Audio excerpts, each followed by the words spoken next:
নমস্কার। আমি ভারতের কলিয়ারি মজদুর সভা সিআইটিউর একজন কর্মী এবং সংগঠক হিসাবে আগামী 7ই ডিসেম্বর থেকে 15ই ডিসেম্বর পর্যন্ত সিআইটিউ পশ্চিম বর্ধমান জেলা কমিটির আহ্বানে শ্রমিক, কৃষক, ক্ষেতমজুর, বস্তি ছাত্র, যুব, মহিলা এবং অন্যান্য গণসংগঠনগুলোর সহায়তায় যে পদযাত্রা গোটা পশ্চিম বর্ধমান জেলা জুড়ে অনুষ্ঠিত হতে চলেছে সেই সম্পর্কে আপনাদের কাছে গুটি কয়েক কথা রাখতে চাই। এ কথা কারোরই অজানা নেই যে পশ্চিম বর্ধমান জেলা শিল্প সমৃদ্ধ জেলা হিসাবে একটা সময় গোটা ভারতবর্ষের কাছে পরিচিতি লাভ করেছিল, কিন্তু গত কয়েক বছরে পশ্চিম বর্ধমান জেলার শিল্পগুলির অবস্থা খুবই খারাপ। এই কারণে শিল্প বাঁচাও এই আহ্বান জানিয়ে আমরা গোটা জেলার মানুষের কাছে প্রচারে নিয়ে যাচ্ছি। ইতিমধ্যেই একদম পশ্চিম বর্ধমান জেলার পশ্চিম প্রান্তে দুটি বড় ইস্পাত শিল্প মধ্যে একটি কারখানা প্রায় বন্ধ, যেমন হচ্ছে যে কুলটি কারখানা প্রায় বন্ধের মধ্যেই রয়েছে, কোনো রকমে অল্প কাজকর্ম চলছে। এছাড়াও আরও দুটি শিল্প যেমন হচ্ছে হিন্দুস্তান কেবলস, এই যে বন্ধ হয়ে গেছে বিজেপি সরকার যেদিন থেকে ক্ষমতায় এলো এবং তারপরের থেকেই এই কারখানা বন্ধ। চিত্তরঞ্জন রেল কারখানাকে প্রায় বন্ধের মধ্যে নিয়ে যাওয়া হয়েছে। বার্নপুর কারখানার আধুনিকীকরণ করা প্রয়োজন, কিন্তু বার্নপুর কারখানাকে আধুনিকীকরণের কাজ যে দ্রুত লয়ে এগিয়ে নিয়ে যাওয়ার দরকার সেটাকে করা অত্যন্ত জরুরি। এছাড়াও বার্ন স্ট্যান্ডার্ড বন্ধ। আমাদের দুর্গাপুর ইস্পাত কারখানার আধুনিকীকরণ করার ক্ষেত্রে কেন্দ্রীয় সরকার এবং রাজ্য সরকারের যে টালবাহানা, এই টালবাহানার বিরুদ্ধেও আমরা মানুষের মধ্যে জাগরণ তৈরি করার জন্য এবং কারখানার আধুনিকীকরণের জন্য এই পদযাত্রা। এছাড়াও অ্যালয় স্টিল প্ল্যান্ট আরও অবস্থা খুবই খারাপ। এই অ্যালয় স্টিল প্ল্যান্টেরও আধুনিকীকরণ এবং নতুন নিয়োগ এই দাবিতে আমাদের আন্দোলন চলছে। এমএএমসি বন্ধ, এমএএমসি চালু করার জন্য হচ্ছে যে আমাদের আন্দোলন চলছে এবং এই সমস্ত বিষয় নিয়ে মানুষের মধ্যে একটা জাগরণ তৈরি করা এবং মানুষকে এই কারখানাগুলো খোলা এবং উন্নয়ন করার দাবিতে, তার উন্নতিকরণের দাবিতে আমাদের এই পদযাত্রা। রানীগঞ্জ তার পেপার মিল বন্ধ, রানীগঞ্জে বার্নস কারখানা বন্ধ হয়ে গেছে এবং তারপরে দুর্গাপুর এলাকাতে বিভিন্ন কারখানাগুলো বন্ধ হয়ে আছে। আমরা চাই যে এই সমস্ত বন্ধ কারখানাগুলো খোলা হোক এবং তার পুনরুজ্জীবন ঘটানো হোক। এছাড়াও যে ছোট বড় যে লোহা ইস্পাত শিল্প আমাদের জেলার মধ্যে গড়ে উঠেছিল, তার মধ্যে দেখা যাচ্ছে যে দুর্গাপুর এলাকাতে জোলা কারখানা, মাচণ্ডী কারখানা, ডিএমএল কারখানা, ভাস্কর প্রাচী অ্যালয়েড লিমিটেড কারখানা, স্যামসেল পাওয়ার লিমিটেড কারখানা, শিভম ইন্ডিয়া লিমিটেড কারখানা, মাতঙ্গী স্টিল প্রাইভেট লিমিটেড কারখানা বন্ধ। এইভাবে দুর্গাপুরে যে ছোট বড় যে কারখানা যেগুলো হচ্ছে বামফ্রন্ট আমলে গড়ে উঠেছিল, এরকম 7টা কারখানা বন্ধ হয়ে গেছে। রানীগঞ্জে এরকম ছোট বড় কারখানা 3খানা বন্ধ হয়ে গেছে। বারাবণী এলাকাতে 20 থেকে 22টা কারখানা বন্ধ হয়ে গেছে। একটু আগেই বললাম যে সিএলডব্লিউর অবস্থা হচ্ছে খারাপ খুবই। জামুরিয়াতে একটি কারখানা বন্ধ হয়ে আছে, কাকসাতে একটি কারখানা বন্ধ হয়ে আছে। এই সমস্ত কারখানাগুলো যে লৌহ ইস্পাত শিল্পের যে কারখানাগুলো বামফ্রন্টের আমলে গড়ে উঠেছিল, বর্তমানে তৃণমূল এবং বিজেপির সময়কালে এই কারখানাগুলো বন্ধ। এই কারখানাগুলোকে অবিলম্বে খুলতে হবে।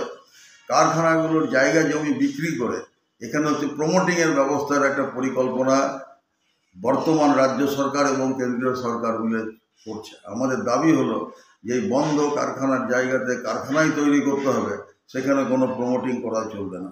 আমাদের জেলাতে কলিয়ারি প্রায় 30টা মতন কলিয়ারি বন্ধ হয়ে গেছে 2011-র পরের থেকে। এইভাবে গোটা জেলার শিল্প এবং কারখানাগুলো হচ্ছে যে বন্ধ। কাজে এই শিল্প কারখানা বন্ধ হলে বেকার ছেলেরা চাকরি পাবে না, বেকার মানুষের কাজ থাকবে না। এই কাজের দাবিতেই হচ্ছে যে আমরা গোটা জেলা জুড়ে পদযাত্রা করছি। 4টি পদযাত্রা গোটা জেলা জুড়ে 7ই ডিসেম্বর থেকে 15ই ডিসেম্বর পর্যন্ত একসাথে চলবে। একটা হলো কাকসা থেকে দুর্গাপুর পর্যন্ত, আর একটি জামুরিয়া থেকে রানীগঞ্জ অন্ডাল পর্যন্ত, আর একটি পদযাত্রা আসানসোল থেকে বার্নপুর পর্যন্ত, এবং আর একটি পদযাত্রা ডিসেলগড় থেকে একদম চিত্তরঞ্জন রেল কারখানা পর্যন্ত।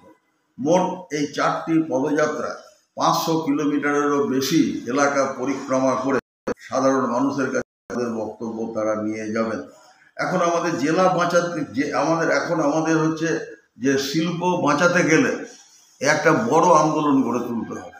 সেই জন্য মানুষের মধ্যে একটা জাগরুকতা উঠিয়ে আনার জন্য আমরা এই পদযাত্রা করছি। কারণ হচ্ছে মানুষের কাজের প্রয়োজন রয়েছে।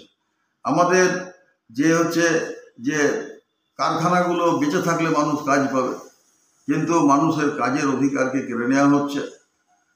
অসংগঠিত ঠিকা শ্রমিকদেরকে জোর করে কারখানা থেকে বার করে দেওয়া হচ্ছে। কাজেই এই দাবি নিয়ে আমাদের আন্দোলন। এছাড়াও আমাদের জেলাতে আমাদের দাবি আছে, সেটা হচ্ছে যে জেলা বাঁচাও। এখন কথা সবাই জানে, পশ্চিম বর্ধমান জেলা মূলত হচ্ছে 6টা নদীকে কেন্দ্র করে তার জলধারাতে। এই 6টা নদী হলো দামোদর, অজয়, বরাকর, কুনুর, গারুই এবং নুনিয়া নদী। এর মধ্যে গারুই এবং নদী, এই নদীকে মানে তার জলকে দারুণভাবে দূষিত করে ফেলা হয়েছে, এবং এর ফলে এই জলগুলো গিয়ে হচ্ছে কিছু নদীর জল, যেমন হচ্ছে যে নুনিয়া নদীর জল দামোদরে গিয়ে পড়ে, এবং কুনুর নদী সেটা গিয়ে অজয় নদীতে। এখন এবং এই নদীগুলোকে, নদীর জলধারাকে নষ্ট করা হচ্ছে, এবং যার ফলে আমাদের পশ্চিম বর্ধমান জেলার লাইফলাইন যা, সেটা হচ্ছে দামোদর এবং অজয়, এই দুটো নদীকেই খতম করে, যার ফলে এমন একটা সময় আসবে যখন হচ্ছে আসানসোল, বরাকর, দুর্গাপুর এবং পানাগড় পর্যন্ত, শুধু তাই নয়, তার পরবর্তীকালে কলকাতা পর্যন্ত সমস্ত মানুষ চরম অসুবিধার মধ্যে পড়বে। এবং এই যে নদীগুলো থেকে বালি তুলে নেওয়া হচ্ছে, বিশেষ করে প্রশাসনের সহযোগিতায় শুরু হয়েছে। কাকসা থেকে শুরু হয়েছে বালি তোলা। কাকসাতে 4-5টি জায়গাতে নদীর থেকে অজয় নদীর উপর বালি তুলে নেওয়া হচ্ছে। 4-5টি কেন, কাকসাতে হচ্ছে আরও বেশি জায়গা থেকে বালি চোরেরা, মাফিয়া বালি চুরি করছে। আওধোয়া ফরিদপুর থানা এলাকাতেও ঠিক এইভাবে বালি চুরি চলছে অজয় নদীর উপর থেকে।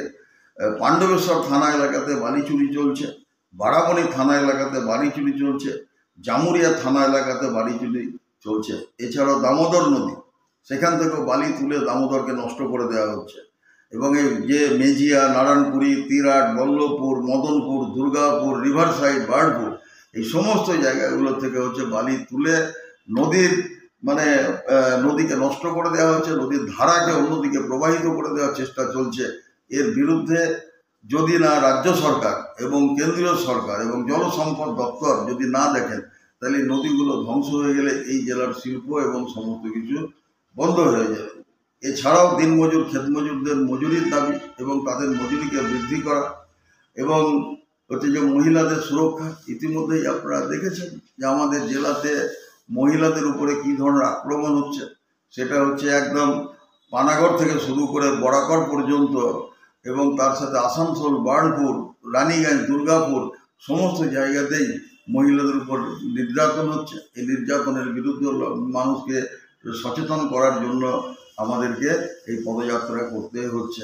100 দিনের কাজ, সেই কাজ চালু হচ্ছে না। বিভিন্ন ব্লকে ব্লকে 4-এর কপ ফর্ম পূরণ করে জমা করা হয়েছে, তবুও কাজ হচ্ছে না।